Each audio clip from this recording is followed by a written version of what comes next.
तो ये हमारा PYQ सीरीज़ का वीडियो नंबर 15 और आज का हमारा टॉपिक है dual nature of radiation and matter. Class 12th का 11th चैप्टर है, ये चैप्टर नंबर 11 है। और ये चैप्टर जो है इससे MCQs काफ़ी आते हैं। हालांकि जो भी ये चैप्टर्स हैं आगे मॉडर्न फिज़िक्स के, चाहे चैप्टर नंबर 11 हो, 12 हो, 13 और 14, इन चैप्टर से जो MCQs होते हैं ये पेपर में काफ़ी आते हैं और कई बार इन चैप्टर से दो MCQs आते हैं। किसी भी चैप्टर से 2 MCQs आ जाएंगे, 11 से 2 आ जाएंगे, या क्या पता 12 से 2 आ जाएं, 13 से या 14 से।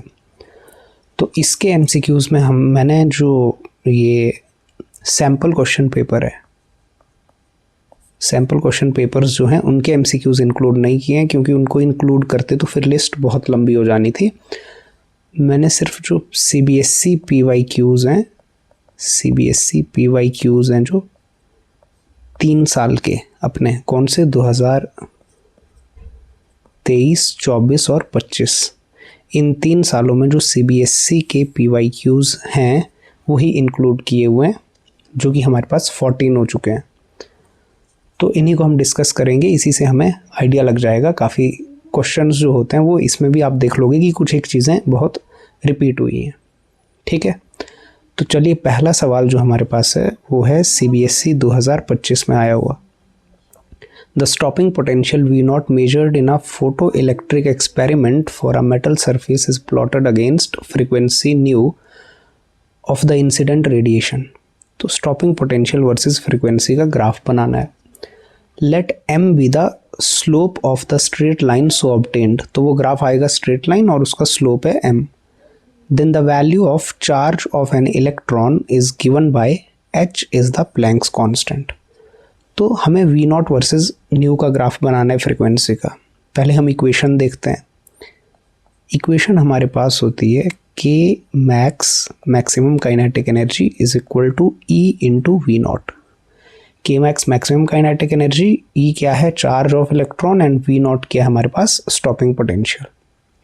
अब यहाँ से अगर हम K मैक्स को लिखें, अच्छा K मैक्स क्या होता है? K मैक्स होता है हमारा energy E minus phi, phi माने work function, phi minimum energy होती है और उसका नाम है work function, E into V0। अब यहाँ से हम अगर इसको और सिंप्लीफाई करें, एनर्जी का मतलब होता है H into nu minus work function का मतलब होता है H into nu naught is equal to E into V0। और यहाँ से इसको हम फर्दर सिंप्लीफाई करें तो V0 हमें निकालना है। V0 को इधर लिख लेते हैं, E V0 is equal to H nu minus H nu naught. तो V0 माने stopping potential is equal to H nu over E minus H nu naught over E। फिर हमें ग्राफ बनाना है किस में? हमें ग्राफ बनाना है स्टॉपिंग पोटेंशियल वर्सेस फ्रीक्वेंसी में। तो ये ग्राफ हमारे पास क्या बन जाएगा, इसको हम स्टैंडर्ड इक्वेशन के फॉर्म में लिखने की कोशिश करते हैं। V0 H over E into nu minus H nu naught over E। तो ग्राफ को यदि आप गौर से देखो, ये जो इक्वेशन बन गया हमारे पास, ये इक्वेशन, इस इक्वेशन को यदि आप गौर से देखो तो ये स्ट्रेट लाइन का इक्वेशन है। कंपेयर करो, y is equal to mx plus c। ठीक है, और यदि मैं ग्राफ यहाँ पर ड्रॉ करूँ, ये ग्राफ कुछ ऐसा बनेगा। y आपके पास क्या है? y है आपके पास V0, और x क्या है आपके पास? फ्रीक्वेंसी, और स्लोप है h by E, positive slope है। स्लोप जो है यहाँ पर वो है h बाई ई। कंपेयर करोगे आप, ठीक है। और जो ग्राफ बनेगा, अगर बनाना हो, वैसे ज़रूरत नहीं है, इंटरसेप्ट नेगेटिव है। देखो C जो है यहाँ पर, C इंटरसेप्ट वो है minus H nu not divided by E। तो इंटरसेप्ट जो है हमारा ये नेगेटिव है, तो नेगेटिव इंटरसेप्ट वाला ग्राफ बनेगा, और ये नेगेटिव इंटरसेप्ट वाला हमारा ग्राफ बनेगा कुछ इस तरह से। ठीक है, जिसका स्लोप कितना है? जिसका स्लोप M जो है वो है H ओवर E। और ये जो जहाँ पर स्टॉपिंग पोटेंशियल 0 होता है वहाँ पर जो फ्रिक्वेंसी होती है ये होती है थ्रेशोल्ड फ्रिक्वेंसी न्यू नॉट। काफ़ी इम्पॉर्टेंट है ये चीज़। वैसे भी ये ग्राफ हमारे पास बनाने को, ड्रॉ करने को भी आ सकता है। ये जो ग्राफ है क्या स्टॉपिंग पोटेंशियल वर्सेस फ्रीक्वेंसी का ग्राफ ड्रॉ करने को भी आ सकता है। हमसे यहाँ पर तो सिर्फ ये पूछा है कि the value of charge of an electron, माने ई की वैल्यू पूछी है हमसे। तो ई की वैल्यू हम यहाँ से निकाल लेंगे स्लोप से। देखो स्लोप से ई की वैल्यू निकाल लेंगे। हमारे पास क्या आ गया, slope is equal to H over E. तो ई को उधर ले जाओ, इंटरचेंज कर दो इनको, ई उधर ले जाएंगे तो एम डिवाइड में आ जाएगा। तो ई की वैल्यू आ जाएगी एच ओवर एम। ठीक है, तो ई की वैल्यू आ गई हमारी एच ओवर एम, जो कि हमारा सी ऑप्शन है। तो ये सारा प्रोसेस इक्वेशन कैसे हमने बनाया ये भी समझ लेना है, और काफ़ी इंपॉर्टेंट है स्टॉपिंग पोटेंशियल वर्सेस फ्रीक्वेंसी का ग्राफ। स्टैंडर्ड स्ट्रेट लाइन का इक्वेशन है with negative intercept and positive slope. Slope क्या है, m is equal to H over, ये m is equal to H over e, ये स्लोप है। ठीक है, नेक्स्ट देखते हैं हम आगे। नेक्स्ट क्या है, क्वेश्चन नंबर 2। CBSE 2025 में ही आया हुआ है ये भी। Let lambda E, lambda P and lambda D be the wavelengths associated with electron, proton and deuteron, all moving with the same speed, then the correct relation between them is. अच्छा, wavelength क्या होता है हमारे पास, देखो wavelength जो होता है de Broglie wavelength, वो होता है h divided by p। p माने मोमेंटम, h माने प्लैंक्स कांस्टेंट, वेवलेंथ लैम्डा, या h डिवाइडेड बाई mv, क्योंकि मोमेंटम होता है मास इनटू वेलोसिटी। अब हमारे पास क्या है, प्रोटॉन है, इलेक्ट्रॉन है और ड्यूटेरॉन है, सेम स्पीड है, तो v तो सेम है। तो इससे क्या पता चलता है, इससे ये पता चलता है कि lambda is inversely proportional to mass. ठीक है, wavelength is inversely proportional to mass. अब मास की बात देखो, अब मास जो होता है हमारे पास, अगर मास हमें पता हो, प्रोटॉन के मास को रेफरेंस मानते हैं m। ठीक है, प्रोटॉन का मास होता है रेफरेंस, हम कैसे याद रखते हैं। इलेक्ट्रॉन का मास होता है प्रोटॉन का मास डिवाइडेड बाय 1840 अप्रॉक्सीमेट, और ड्यूटेरॉन का जो मास है वो होता है 2 टाइम्स प्रोटॉन। ड्यूटेरॉन होता ही क्या है बेसिकली, देखो ड्यूटेरॉन जो होता है, ये ड्यूटेरॉन ये होता है ये 1h2, तो इसमें जो मास है, मास तो क्या होता है 2 होता है, तो 2 मतलब 2 टाइम्स प्रोटॉन। ठीक है, तो मास वाइज जो है इलेक्ट्रॉन सबसे छोटा है, इलेक्ट्रॉन का मास कुछ भी नहीं होता है, प्रोटॉन के मुकाबले इलेक्ट्रॉन का मास नेग्लिजिबल होता है। तो हमें पता है मास वाइज इलेक्ट्रॉन सबसे छोटा है, उससे ज़्यादा मास किसका है, प्रोटॉन का, और यहाँ इन तीनों में सबसे ज़्यादा मास है ड्यूटेरॉन का। और भी कुछ मासेस आपको याद होने चाहिए, जैसे अल्फ़ा पार्टिकल हो, अल्फ़ा पार्टिकल का मास भी आपको याद ही रखना है कि अल्फ़ा पार्टिकल का मास होता है 4 टाइम्स प्रोटॉन। ठीक है, तो ये मासेस हमें ध्यान में रखने हैं। तो अभी क्वेश्चन के हिसाब से हमारे पास क्या है कि इलेक्ट्रॉन का मास सबसे छोटा है, फिर प्रोटॉन, फिर ड्यूटेरॉन, और मास के इन्वर्स प्रोपोर्शनैलिटी है। तो क्योंकि मास की इन्वर्स प्रोपोर्शनैलिटी है तो वेवलेंथ उल्टे ऑर्डर में चलेगी, इलेक्ट्रॉन की सबसे ज़्यादा, फिर प्रोटॉन की, और सबसे कम ड्यूटेरॉन की। ज़्यादा मास माने कम wavelength.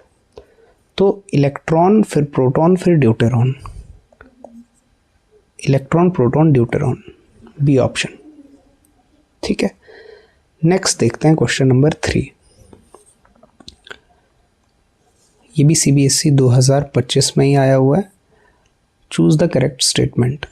A, photons of light show diffraction whereas electron do not show diffraction. अच्छा, फोटॉन्स डिफ्रैक्शन शो करते हैं, इलेक्ट्रॉन्स भी डिफ्रैक्शन शो करते हैं, है ना। एक एक्सपेरिमेंट है हमारे पास, अभी तो न्यू सिलेबस में शायद नहीं है, लेकिन जर्मर डेविसन एक्सपेरिमेंट होता है जिसमें इलेक्ट्रॉन डिफ्रैक्शन बताया जाता है। तो इलेक्ट्रॉन और फोटॉन दोनों ही डिफ्रैक्शन शो करते हैं, फोटॉन तो लाइट। ठीक है, तो हमें करेक्ट स्टेटमेंट देखनी है, तो ये तो इनकरेक्ट है।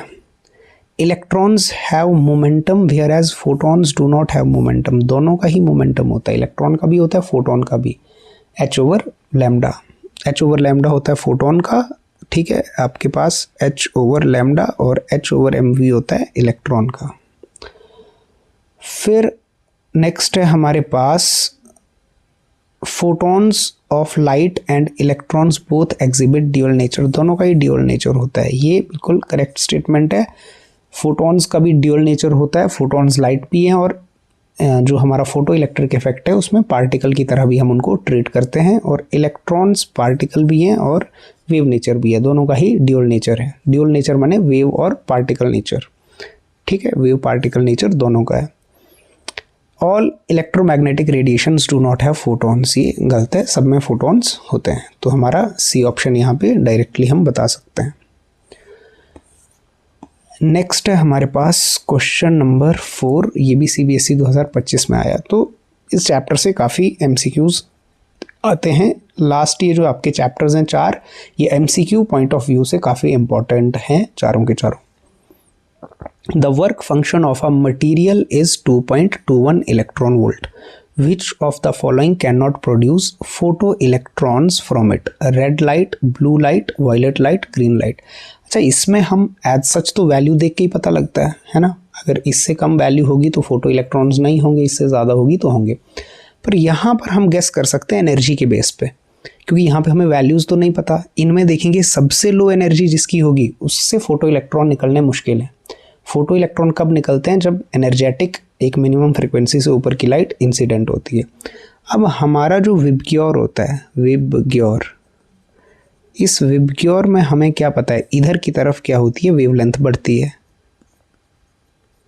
तो मैंने इधर की तरफ फ्रीक्वेंसी बढ़ती है, न्यू की वैल्यू इधर की तरफ बढ़ती है, ठीक है। तो जिधर न्यू की वैल्यू बढ़ती है उधर की तरफ ही क्या बढ़ती है, एनर्जी भी बढ़ती है। तो एनर्जी हमारी इधर की तरफ बढ़ रही है। सबसे ज़्यादा वायलेट की एनर्जी, तो वायलेट तो फोटो इलेक्ट्रॉन्स देगा, फिर ब्लू भी दे सकता है, फिर ग्रीन, और सबसे लास्ट में आता है रेड है लीस्ट एनर्जी वाला यहाँ पे। तो हमें सिर्फ इतना आइडेंटिफाई करना है कि इन चारों में लीस्ट एनर्जी वाला कौन है, ठीक है। इन चारों में लीस्ट एनर्जी वाला कौन है, तो लीस्ट एनर्जी वाला यहाँ पे है रेड। तो रेड फोटो इलेक्ट्रॉन्स नहीं देगा, ठीक। हालांकि माने रेड जो है उसकी जो एनर्जी होगी रेड लाइट के लिए वो 2.21 से भी कम होगी, लेकिन वैल्यूज़ तो हमें दे के नहीं रखे हैं, 4 कलर्स दे के रखे हैं। तो कलर्स में जो लीस्ट एनर्जी वाला होगा उससे फोटो इलेक्ट्रॉन्स नहीं निकलेंगे, ये हम इसका निष्कर्ष निकाल सकते हैं। फिर उसके बाद है हमारे पास नंबर 5। क्वेश्चन नंबर 5 क्या है, the momentum in kg metre per second of a photon of frequency this. तो मोमेंटम क्या होता है, देखो मोमेंटम तो होता है h बाई लैम्डा फोटोन का, है ना, मोमेंटम ऑफ फोटोन, या h बाई mv, ठीक, h बाई लैम्डा। चलो मोमेंटम ही पूछा गया, ठीक है। तो मोमेंटम हो गया h बाई लैम्डा होता है फोटोन के लिए, ठीक है, मोमेंटम की वैल्यू। अब लैम्डा तो नहीं दिया हुआ है। अच्छा, हम क्या जानते हैं कि स्पीड ऑफ लाइट होती है फोटोन के लिए फ्रीक्वेंसी इनटू वेवलेंथ। तो यहाँ से हम वेवलेंथ निकाल लेंगे। वेवलेंथ क्या आ जाएगी आपके पास, c डिवाइडेड बाई न्यू। अब इस वेवलेंथ की वैल्यू पुट कर दो, तो मोमेंटम कितना हो गया, h डिवाइडेड बाई, ये पुट कर दिया c ओवर न्यू, तो ये हो गया h न्यू बाई c। तो मोमेंटम हमारे पास हो गया h की वैल्यू होती है 6.6 इंटू 10 की पावर -34, हमें याद ही होनी चाहिए।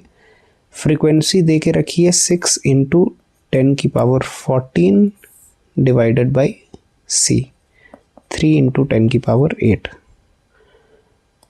तो ये p की वैल्यू आ गई हमारे पास 3 2 6 और 6.6 इंटू 2 इंटू 10 की पावर -34 प्लस 14 और 8 ऊपर जाके माइनस।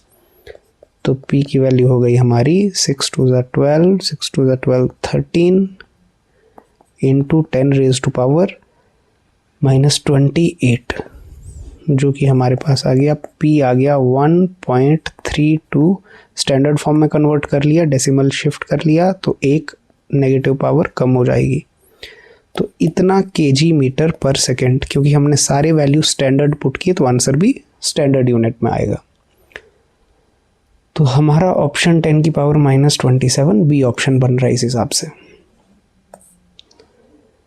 ठीक है, फिर हम देखते हैं नेक्स्ट क्वेश्चन, क्वेश्चन नंबर 6। ये भी CBSE 2025 में ही आया हुआ है। A beam of red light and a beam of blue light have equal intensities, which of the following statement is true. ठीक है, इंटेंसिटी इक्वल है, ये हमें दिया हुआ है कि जो इंटेंसिटी ऑफ रेड लाइट है और जो इंटेंसिटी ऑफ ब्लू लाइट है बीम, उसकी क्या है, बराबर है।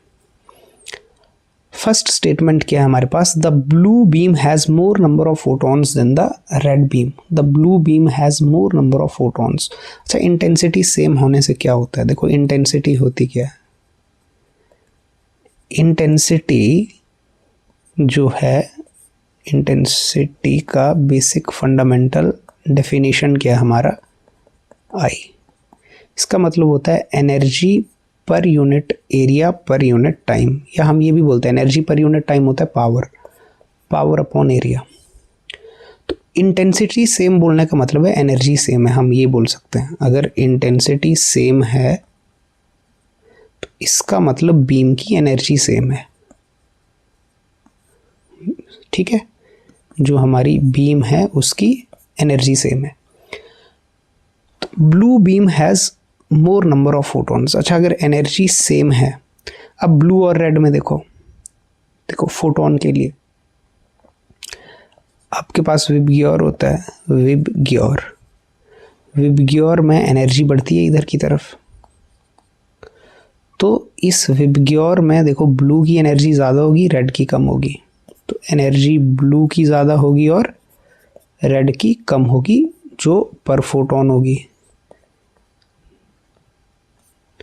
ठीक है, आपकी एनर्जी किसकी ज़्यादा है, ब्लू की ज़्यादा है, रेड की कम है। अब क्योंकि हमें बीम जो है पूरी बीम, उसकी इंटेंसिटी सेम है, माने एनर्जी सेम है। अच्छा, अगर एनर्जी सेम है तो पूरी बीम में जो रेड बीम की एनर्जी है वही हमारे पास ब्लू बीम की एनर्जी है। अब आपके पास जो ब्लू है, जो ब्लू बीम है, इसके जो फोटॉन्स हैं वो तो हाई एनर्जी हैं, उनकी एनर्जी क्या होगी, वो हाई एनर्जी फोटॉन्स होंगे। और जो आपकी रेड बीम है उसके जो फोटॉन्स हैं वो लो एनर्जी फोटॉन्स हैं। ठीक, ओवरऑल एनर्जी अगर दोनों बीम्स की बराबर है तो रेड वाले में ज़्यादा फोटॉन्स होने चाहिए, क्योंकि वो लो एनर्जी फोटॉन्स हैं। लो वाले हैं तो वो ज़्यादा होने चाहिए, तभी एनर्जी मैच कर पाएगी। हाई वाले हैं तो वो कम होने चाहिए। तो इसका मतलब है जो फोटॉन्स हैं आपके, फोटॉन्स जो रेड वाले के हैं वो ज़्यादा होने चाहिए as comparison to photons of blue beam. ठीक है, क्योंकि दोनों की एनर्जी बराबर करनी है आपको। रेड के फोटोन लो एनर्जी वाले फोटोन है, क्योंकि रेड की एनर्जी क्या होती है, विबग्योर के अकॉर्डिंग लो होती है, और ब्लू की क्या होती है, ज़्यादा होती है। तो फोटॉन्स के हिसाब से कुछ ऐसा होना चाहिए, फोटॉन्स रेड के ज़्यादा होने चाहिए, ब्लू के कम। तो ऑप्शंस देखते हैं, पहला क्या है, the blue beam has more number of photons. तो ये तो नहीं है बात ठीक। The red beam has more number of photons than the blue, तो रेड के ज़्यादा होंगे, ये तो ठीक बात है। Wavelength of red light is lesser than that of blue. Wavelength का ऑर्डर क्या होता है, वेवलेंथ का ऑर्डर तो इधर की तरफ होता है। ठीक है, वेवलेंथ का ऑर्डर तो इधर की तरफ है। Wavelength of red is more, red की ज़्यादा होती है वेवलेंथ। ठीक, फिर the blue light beam has lesser energy per photon than that of the red light. ये भी उल्टा हो गया ना, जिसके फोटॉन्स कम हैं, जिसके फोटॉन्स कम हैं उसकी पर फोटोन एनर्जी ज़्यादा होगी। तो ब्लू के फोटॉन्स कम है तो पर फोटोन एनर्जी ब्लू के लिए ज़्यादा होगी। ठीक है, पर फोटोन माने टोटल से डिवाइड करेंगे। जिसके कम फोटोन है, क्योंकि ओवरऑल एनर्जी तो बराबर है, तो जिसके कम फोटोन है उसकी ज़्यादा होनी चाहिए थी, लेकिन इसकी कम दे के रखी है। तो हमारा ऑप्शन बी हो जाएगा। ठीक, चलिए नेक्स्ट देखते हैं।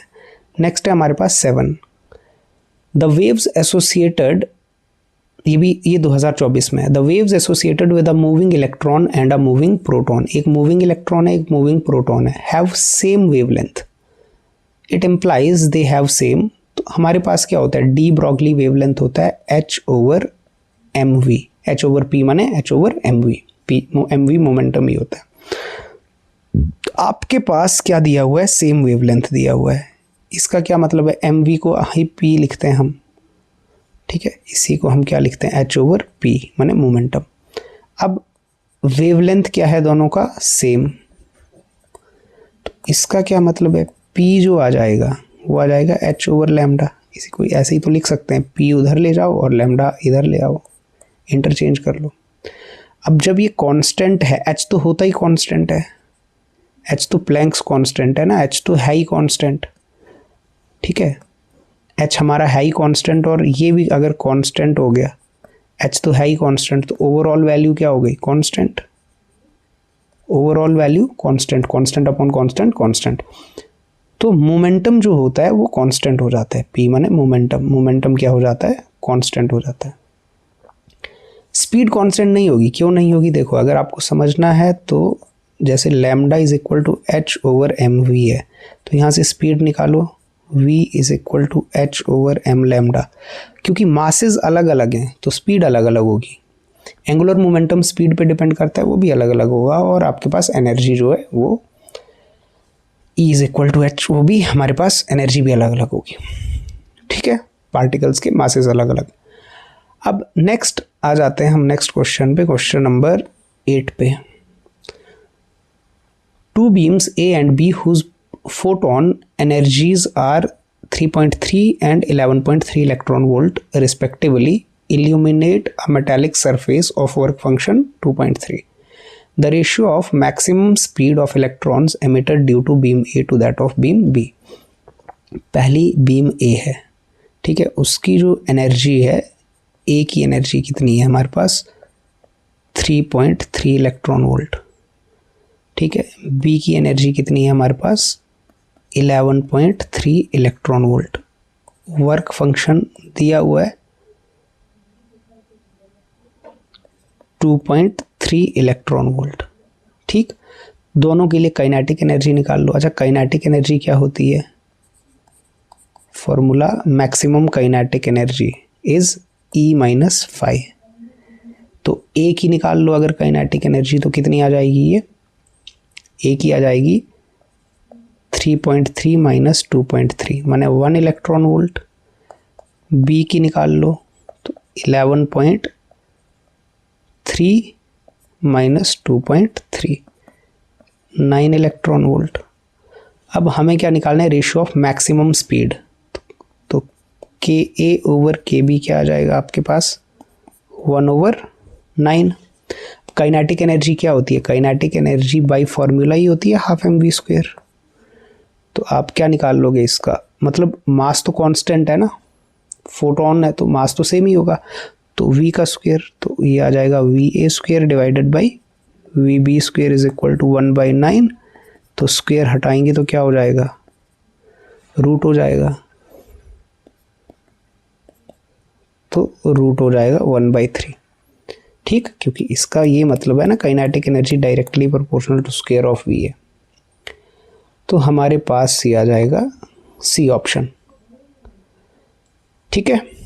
नेक्स्ट है हमारे पास question number 9, the variation of stopping potential with frequency, same graph आ गया फिर से, incident of the incident radiation for 4 metals A, B, C, D as shown in the figure.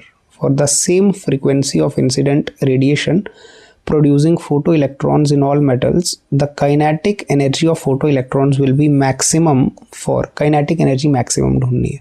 तो आपके पास ये क्या है, स्टॉपिंग पोटेंशियल, इधर फ्रीक्वेंसी है, ये होती है थ्रेशोल्ड फ्रीक्वेंसी, ये A की थ्रेशोल्ड फ्रीक्वेंसी होगी, ये B की थ्रेशोल्ड फ्रीक्वेंसी होगी, ये C की थ्रेशोल्ड, और ये D की थ्रेशोल्ड फ्रीक्वेंसी होगी। थ्रेशोल्ड फ्रीक्वेंसी देख लो आप, A की थ्रेशोल्ड फ्रीक्वेंसी सबसे कम है, उसके बाद थ्रेशोल्ड फ्रीक्वेंसी, नॉट भी लगा देते हैं साथ में ताकि कन्फ्यूजन हो, नॉट से डिनोट करते हैं फिर बी की थ्रेशोल्ड फ्रीक्वेंसी है, फिर सी की है और फिर डी की है।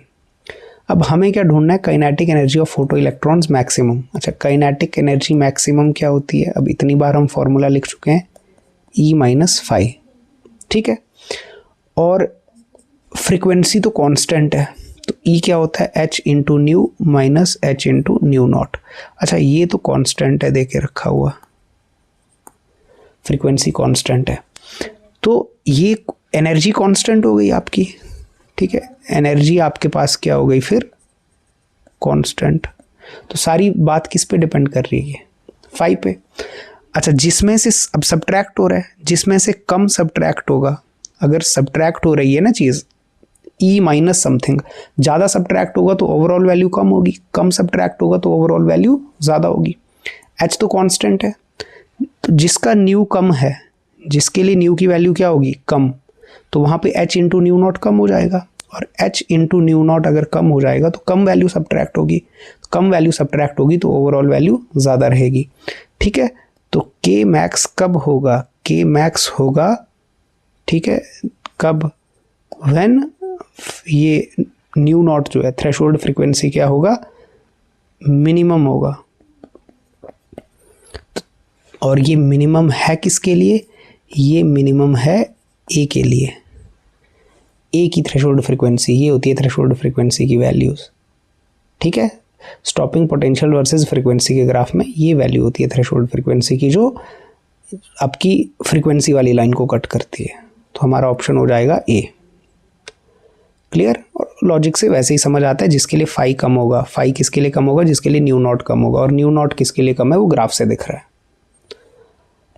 फिर नेक्स्ट है हमारे पास 2024 में आया हुआ ही सवाल है, the work function for a photo sensitive surface is this, the cut off wavelength for photo emission of electrons from this surface is, nanometer में ऑप्शंस दिए हुए हैं। तो वर्क फंक्शन का डायरेक्ट फॉर्मूला होता है क्या, h इंटू न्यू नॉट, और हमें चाहिए वेवलेंथ, हमें क्या चाहिए, वेवलेंथ। तो इसको ऐसे लिखते हैं H C by lambda naught. तो यहाँ से लैम्डा नॉट कितना आ गया, लैम्डा नॉट आ गया एच सी बाई फाई।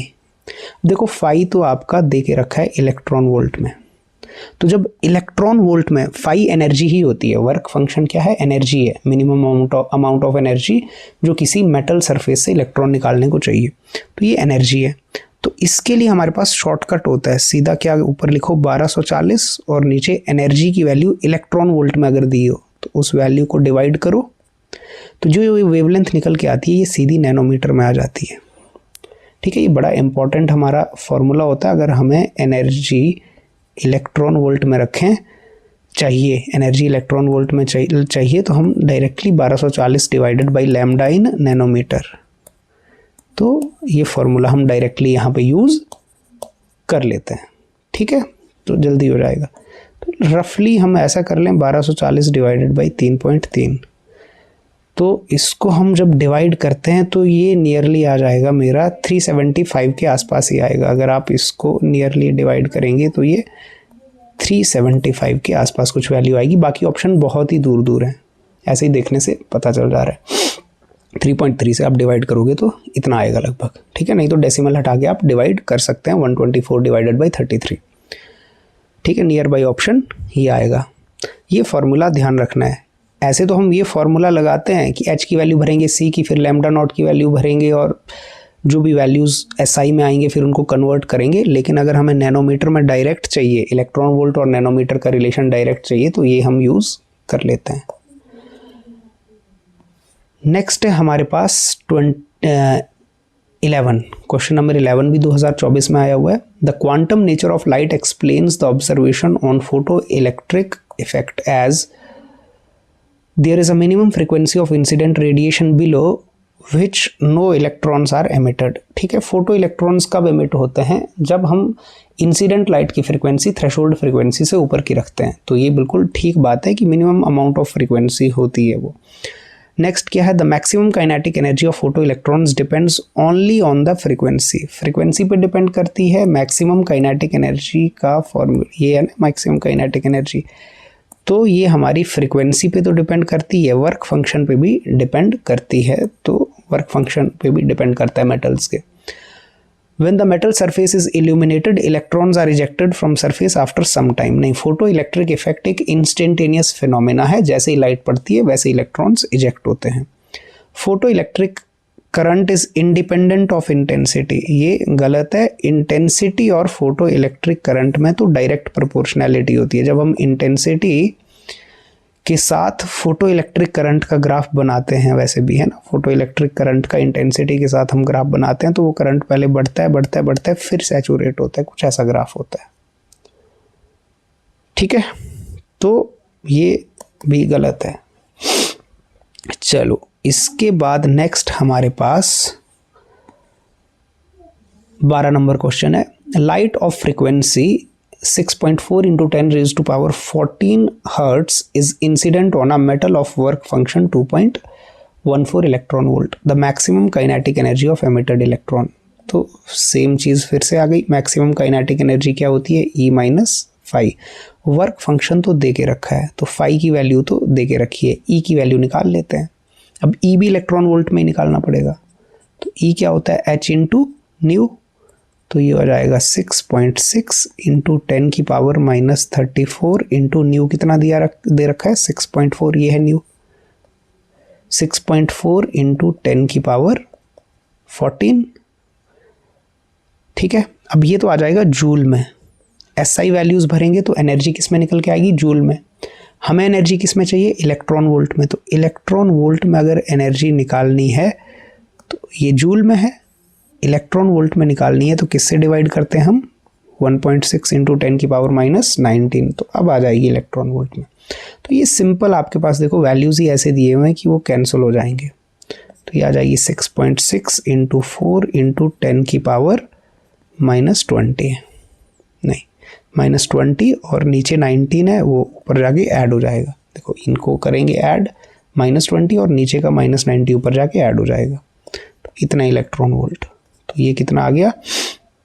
6 4 ज़ा 24, 6 4 ज़ा 24, 26 पॉइंट इंटू 10 की पावर माइनस 1 इलेक्ट्रॉन वोल्ट, जो कि आया 2.64 इलेक्ट्रॉन वोल्ट. तो अब हम क्या करेंगे, जो हमारी ये इक्वेशन है इसमें वैल्यूज़ पुट कर देंगे. इसमें वैल्यूज़ जैसे ही हम पुट करेंगे तो हमारे पास क्या बन जाएगा? K maximum kinetic energy will be E 2.64 minus work function 2.14 question में दिया है. तो 4 माइनस 4 0, 6 माइनस दिस 5, 2 माइनस 2 0. तो 0.50 हमारा आ गया ऑप्शन नंबर बी. ठीक है, फिर हमारे पास नेक्स्ट है क्वेश्चन नंबर 13, जो कि है a graph is plotted between stopping potential and frequency of incident radiation. फिर से सेम ही ग्राफ आ गया. ग्राफ हमने बनाया ही था अभी. ठीक है, तो इससे रिलेटेड काफ़ी मान लो आपके सवाल आए हुए हैं. तो ये है हमारा ग्राफ. कुछ ऐसा ग्राफ होता है जिसका हमने स्लोप भी देख लिया कि स्लोप कितना आता है, H/E, वो हमने देख लिया उधर. और ये जो वैल्यू होती है, ये वैल्यू होती है थ्रेशोल्ड फ्रीक्वेंसी की.